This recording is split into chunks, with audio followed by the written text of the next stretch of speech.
Je dis, yem, bral chou a zozo, il me dit, vrai, même que t'as excité, moi, son petit jeune bagay, il senti bon, m'geta, tout quoi comme m'geta comme ça. M'di nous bobot moi faire ça depuis ou m'a envie faire bagay mais m'a parlé ouais bobot la commencé un petit chèque tremblé la fait et puis il arrivé nous bal dans match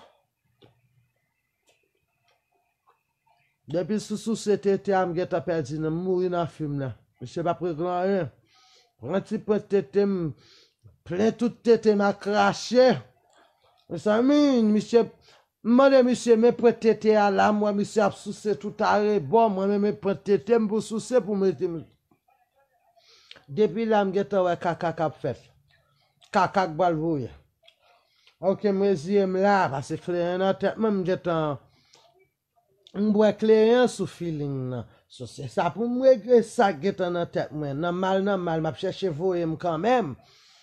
Oh, monsieur dit, kounya la, moi, monsieur pas préglan, rien dans sous cet été, m'vin pas dans sous carré, sans encore avec, m'banama, rien.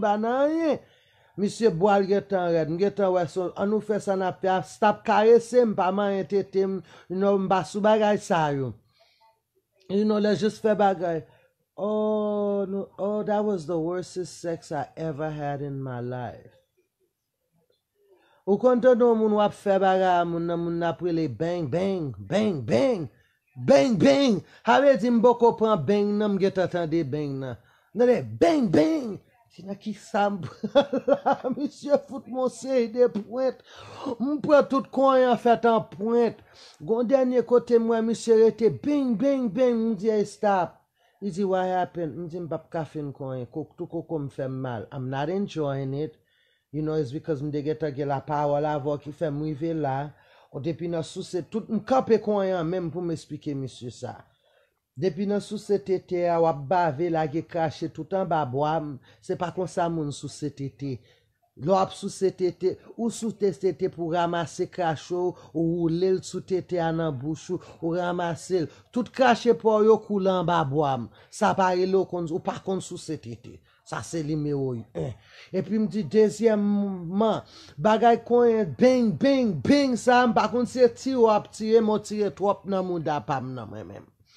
M'dou pap kap koyen comme ça. M'se dit so how I'm gonna come, m'di you gonna figure that out ou kakebe bat la pointe ou après les bang. M'se dit non, li pral on try li encore. Moi même son moun encore m'di nous clair nan niveau moi m'te geta programme tête moi m'besoin voyer m'di bon m'bral fon jan monsieur. M'di monsieur coucher ba monter sous lui. M'di ba monter sous et fois ça ou mettre sous cet été moi boire caché pas parce que ou en bas caché à bouquet suspend coule en bas tété en bas bois. Kounya là monsieur m'chita sous tête m'chita sous lit. Ton écrasé m'sambal réglé a pas li la réglé. M'di monsieur sous cet été a kebe tété en jol ou sous cet été a et puis m'a gouye monsieur c'est pendant la bas oui. Bang m'tade bang ton é boule m'di monsieur m'pa fin konya bang ou fin konya. On bang, moi quand le map ride déclare monsieur a bang moi en bas toujours.